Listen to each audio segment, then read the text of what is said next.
Perkenalkan, nama saya Sasanela Arinka dengan NPM akhir 254. Di sini saya akan menjelaskan mengenai histori dari Corporate Social Responsibility atau yang sering dikenal dengan CSR. CSR adalah tanggung jawab perusahaan terhadap dampak sosial dan lingkungan dari kegiatan bisnisnya.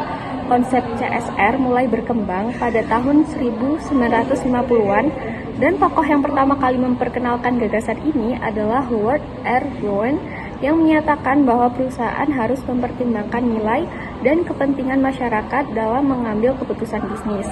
Pada tahun 1960 hingga 1980-an, kesadaran terhadap isu sosial dan lingkungan semakin meningkat.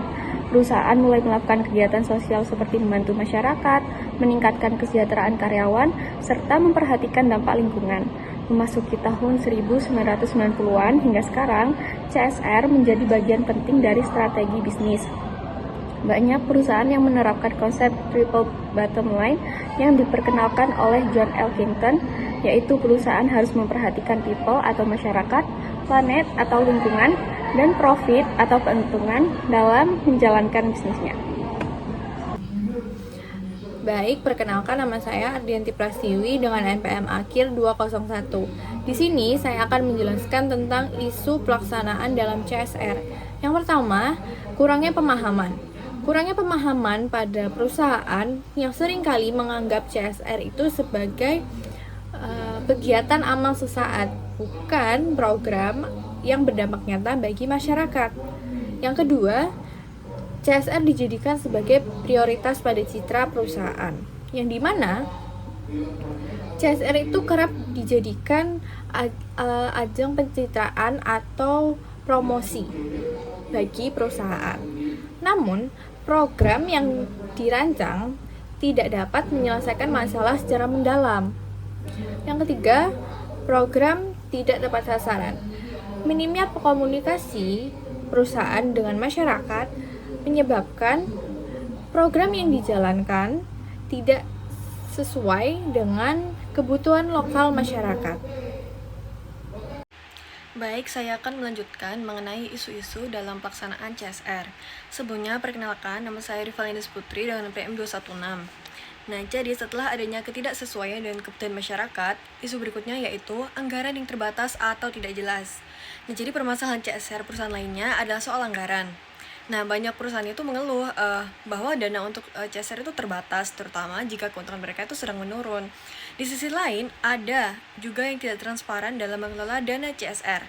Hal ini membuat masyarakat curiga bahwa uang tersebut tidak sepenuhnya digunakan untuk kepentingan sosial, melainkan untuk peruntungan pribadi atau perusahaan itu sendiri. Lalu ada birokrasi dan kepentingan politik. Nah, di sini pelaksanaan CSR itu di Indonesia juga sering terhambat oleh birokrasi yang rumit dan campur tangan politik. Beberapa perusahaan mengaku sulit menyalurkan bantuan karena harus melalui banyak prosedur pemerintah daerah. Nah, karena hal ini itu tidak jarang, program CSR itu juga dimanfaatkan untuk keuntungan politik tertentu, sehingga manfaatnya tidak sampai ke masyarakat yang membutuhkan. Lalu yang terakhir ada dampak lingkungan yang diabaikan.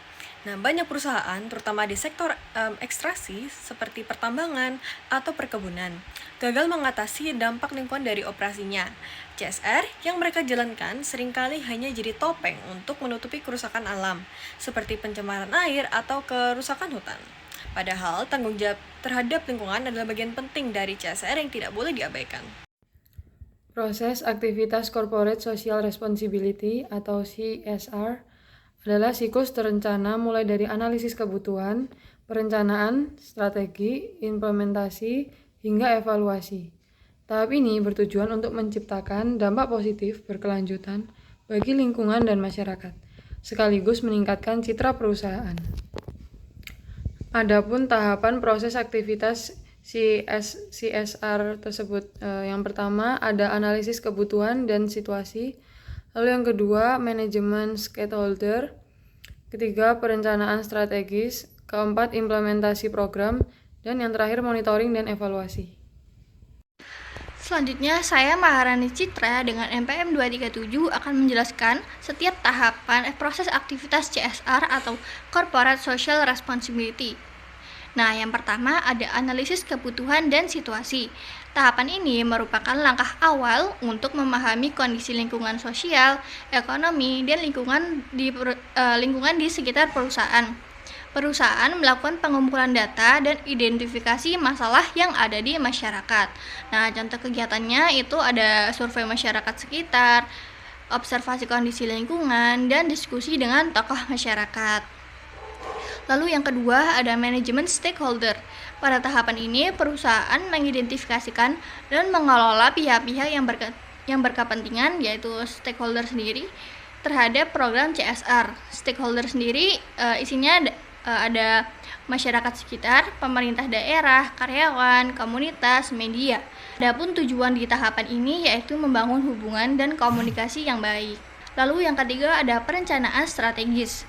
Tahap ini merupakan proses merancang program CSR secara sistematis. Hal yang dilakukan di tahapan ini yaitu menentukan tujuan program CSR, susun rencana kegiatan, menentukan anggaran dan sumber daya, dan menetapkan indikator keberhasilan. Selanjutnya yaitu implementasi program.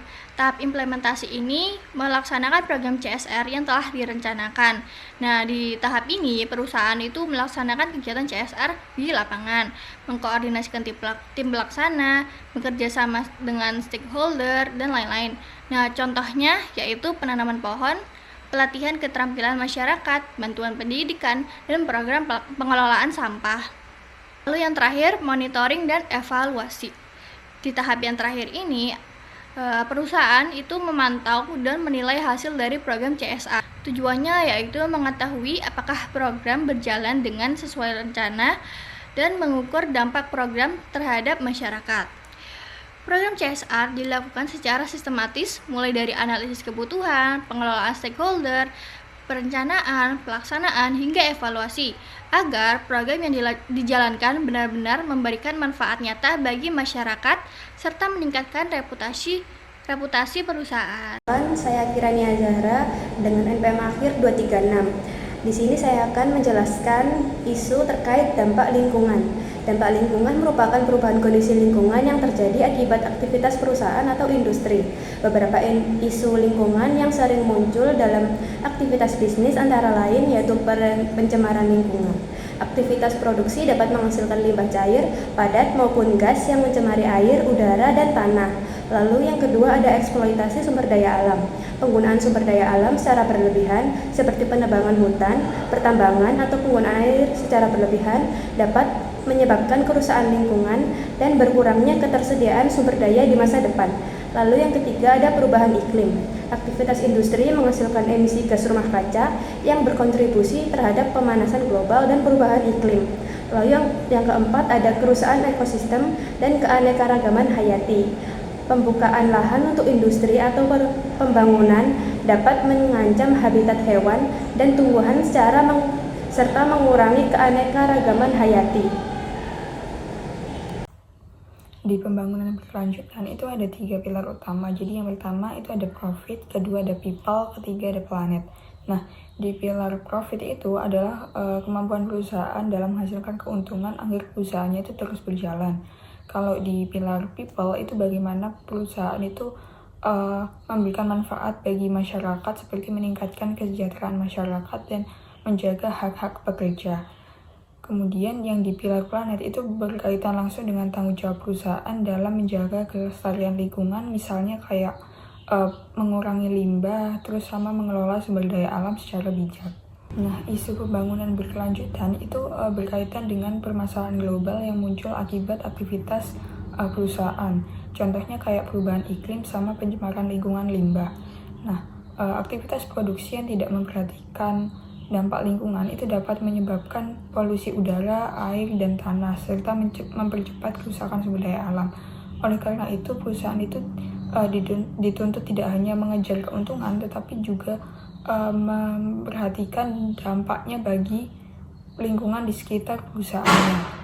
Untuk mendorong tercapainya pembangunan berkelanjutan, United Nations itu menetapkan agenda pembangunan dunia disebut dengan Sustainable Development Goals atau SDGs. Nah, agenda ini tuh terdiri dari 17 tujuan yang bertujuan mengatasi berbagai permasalahan global seperti kemiskinan, ketimpangan, perubahan iklim, serta perlindungan lingkungan. Nah, perusahaan itu dapat berperan dalam mendukung tujuan-tujuan tersebut melalui kegiatan bisnis yang bertanggung jawab dan melalui program tanggung jawab sosial seperti CSR.